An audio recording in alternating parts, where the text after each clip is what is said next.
Nagulat nga itong si Lucy nang pagpasok nga niya doon nga sa kwarto nilang mag-asawa dahil nakita nga niya mismo doon sa basurahan na may panty nga doon na kulay pula. Kaya't nagtataka nga itong si Lucy na kanino nga yun galing. Kaya naman tinanong nga niya ang kanyang asawa at ano daw milagro at bakit umano may panty doon at alam naman ng ginang na hindi nga sa kanya nun. Kaya galit nga itong si Lucy at kinumpronta nga itong si Darius kung sino at bakit yun napunta doon. Subalit ay sinabi nga ni Darius na wala raw umano siyang ginawang masama at inamin naman niya na pumasok raw doon sa loob itong si Farah. At dito ay tinanong nga siya kung may nangyari ba sa kanilang dalawa.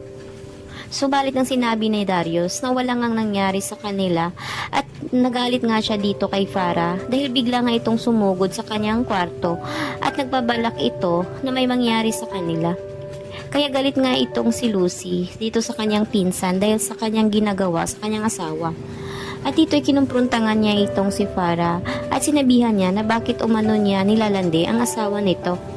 Subalit ay pinagtatawanan lang siya ni Farah at sinabi niya na sinusubukan lang umano niya kung kakagat raw ba itong si Darius.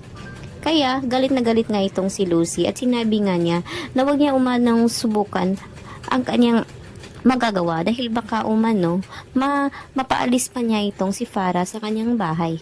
Subalit ay hindi naman ito kayang paalisin nga ni Lucy dahil alam niya na dahil nandito sa bata ay hindi niya ito pwedeng gawin.